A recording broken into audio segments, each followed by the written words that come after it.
Well, hello there. This is Kickstarter Radio 102.4. I'm your host, Lipstickpaddy. Ooh. This is Seoul. Snowing. Ooh, yes. Well, today, thank you. This is a nighttime chat. I thought, talk about gaming accessories, the expensive ones. Shelving and tables today. Ooh. Well, at the minute I've got a pile of board games. It's actually 2 decks tall, roughly 6 foot, 2 meters almost. And I've just ordered some shelves. I had to get some real good quality shelves, and that could hold 150 pounds on a shelf that was, metrics are from Ireland, but it's like 120. I've got my tape measure here. 120 centimeters. Do you know what that is in inches? I'll do a quick check. Ba, ba, ba, ba. Ba, ba, ba, ba. Here's the thing. It's hard to do with the snow. 47 inches. That's not bad. 150 pounds on a 47-inch plank. That is pretty good for shelving. And, of course, it's coming from the United States. Now, on Amazon, it's like $220, but I'm paying double that because it has to be, number one, shipped here to Mexico, and I think it's about 25 kilos, the box. And then there's an import tax on furniture from the US for some reason. Anyhow, double. It's going to cost me. It's going to cost me like $450. So yeah, just over double. Why is board gaming in Mexico so outrageous? Oh my goodness me, it is just the bomb. I can't imagine how much a gaming table would cost to be imported from the United States. My goodness. Anyway, this is all because IKEA. They came to Mexico just before COVID times, and in one day in Mexico City, they had enough orders for 4 years worth of shoppers' custom. 4 years in one day, so they're overstocked. They're selling like hotcakes. They're going to be bringing 4 more IKEA stores across Mexico, but nowhere near us in the north. So forget about it. So Kallax shelves, nope. So I've had to go for like this designer bookcase that's going to hold it all up. So I don't actually mind paying it actually at this stage.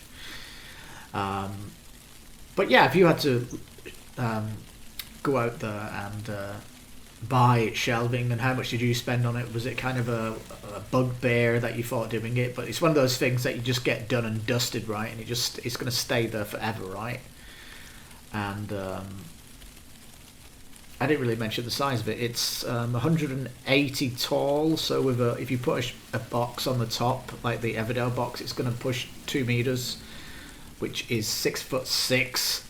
So it's large, tall, and like I say, 120 across, or let's say 67 inches. So it's big, and I think it's got 6 shelves on it. But it's going to take 4 weeks to get here, and when I get it put and I put my games on it, I'll probably then do a video to show you my games collection, and I'll probably do a follow-up in a year's time when all my other Kickstarter projects come in and get delivered. All that good stuff. The cherry on the top is going to be Eve offline. Eve Waffen You Eden, the 200% box is just massive, and I don't even think that's going to fit on the top shelf because of the ceiling in here. Is it too large? I don't know, it's 2.4 meters my room where I store my games, which is, I don't know what that is in feet, 6'9", 10 or something like that. Anyway. But yeah, it's a bit more designer. It looks way better than a Kallax, because Kallax is box sizes, and how many of your Kickstarters can fit inside of a Kallax anyway, so it doesn't really make sense. And so yeah, I'll put a link in the description of what it looks like. I'll put it in there for the Mexicans. I'll put it there for any US people, so you can check it out if you're interested in getting shelves yourself, and you can get to see a picture of it. It's a FATORRI shelf, and it's a beauty. It really is. And it's funny because if you look on the pictures on Amazon, no one's put a picture up of any of their games, so I'm going to do a shelfie and put it on Amazon just to show people it's perfect for board games. £150 per shelf is epic. Anyway, board game tables. Oy. You know, they don't do board game tables where you can get 8 people around a table, and I mean a 1.6 squared. I say that in meters. Tape measure for my Americans. 1.6. Is it even on this tape measure? I've got one of these. It's what's the bit called? It goes 150. So if 150 is 59 inches, put 10 centimeters on that. 10 centimeters where I am. 4 inches. Okay. So it's 64 inches square. That's what my table is for board gaming at the minute, and it's a beautiful size. You can reach the middle, and it's great for putting 8 people around if necessary. Why don't board tables come like this? I don't like these long ones. I like square tables. It fits the room better, and and it would cost in the north of $3,000 or something like that, wouldn't it? But I have seen people that have been doing like, they'll do like, go to a fabric place and they'll buy 3 types of fabric, and then they'll put like a fabric across, so you've got that beautiful mat that you would have on a gaming table, but just on your table that you have. So it's, you make a custom fit for it, and then that would just roll up and you can store it that way. That is something probably I'll look into doing as well, instead of buying a table. But I know people like to put the elbows on the table, and you've got that little trough, haven't you? But I don't know. Could you not just like custom make it so like jigsaw pieces together? You know, and you put it. I mean, how big would you have it for your elbows? And how, you know, because you're going to be putting this on top of the table, so you're not looking down per se. You're still looking across on the table. I don't know. Have you jury rigged a table so you've got like a little rim around the outside? Oh, is it even necessary? That trough. So yeah, probably just going to do the cheap way and get 3 material fabrics and make the 1.6 square the more gaming table-ish. I think that's the way to go to avoid the cost of the high accessory and all that stuff. But or did you just go for one of these gaming tables? Because I've seen on YouTube recently a lot of people doing reviews of the tables that they got. They bought tables from Kickstarter or that they you know, they got from a gaming convention, and they're doing like reviews on them, and they're telling you what things they like, what they don't like, and all this stuff. And oh, the trough is too big, or the trough is too small, or you know, there's like so many problems people are having with these gaming tables that doesn't get listed.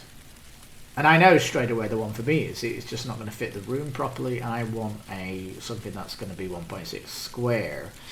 Because I know that these big long tables, they're not going to fit Talisman with 4 corners. Forget about it. They're not going to fit even War for New Eden in 200%. Forget about it. You need a big square table for these big monster games. And all that stuff. So for me, you're better off just buying a table that you can buy from like a house, or if it's a kitchen table, that could be 1.6, and just go that big style if you like your big table setups and stuff like that. And forget about a gaming table. You just got to buy a table and mod it with your own mat, I guess, on the top. I'll put in the description a YouTuber that I've been watching who designed and made his own tables, and he designed his own table mats. But yeah, so there you go. They're like the 2 big things out there: shelving or bookcasing your games, and thinking about a table, that kind of thing, but gaming table. Because if I go board gaming around my family house, they've got like a giant wooden table, because you know it's they've had 10 siblings, so they've got like this giant table, very long, but it's like a wooden table, and it's not great wood, is it, for picking cards up? Even when they're sleeved, it's not easy to pick cards up on a wooden table. So so yeah, not all tables are ideal, and you're better off just making a little custom top for it, I guess, for your gaming nights, which is pretty cool. Then it comes to what colour you're going to pick. Ooh. Do you know that EVE Online and War for New Eden, if you go to that Kickstarter page and you watch the video, it's like a 60-second long video, and they got a special vinyl top for the table, and it's this beautiful black scape that, oh, it's so nice. I'd love to get something like that as a fabric print, but oh, it looks delicious. Yeah, because I don't know, if you go into a fabric shop, you probably can get these colours, can't you, and different. So I think this is more interesting than a gaming table, I guess. Anyway, love to know your thoughts on this. So, you know, what shelvings did you go for? Please, I'm really looking for answers that when you couldn't get Kallax ones. I don't want people telling me you got a Kallax. I want to know what else you went for and all that stuff, because for me, I spent almost 2 weeks researching loads of different shops, and nothing could beat this one because number one, it was the shelves that took the most weight. Number two, the shelves were beautiful, 34-inch deep. So many shelves are like 30 centimeters or less, 34 inches. 34 centimeters, what's that in inch? Get this cable out again. 34... 34, 13 inch, there you go. 13 inch deep. That's really good for most of the games. And if you probably don't know this, but where I have my games behind me, they are so deep, it is like almost a meter. That's 3 foot deep, the shelving, because it's built in to this office room that I'm in the house. So yeah, I'll show you that on the video whenever that could be. Probably early summertime, you probably get that video and all that good stuff. And I really want to hear your table experiences. Have you modded your case so it has a top on it? Did you put a rim around it? How did you find it? If you could share any links to pictures, that would be great. And stuff like that. And did you have any problems with your gaming table? Regrets? Did you just wish you'd got a normal table and modded it and all this stuff? And yeah, because a lot of these people that I'm reviewing, and these are Kickstarter channels, by the way, that are reviewing these tables, or the board game dedicated channels, that they didn't like it that much. They just were playing on the top of the table, so it was like this ginormously expensive table, and they just use the top of it, which is just outrageously anyway, what's the weather like where you are? It looks pretty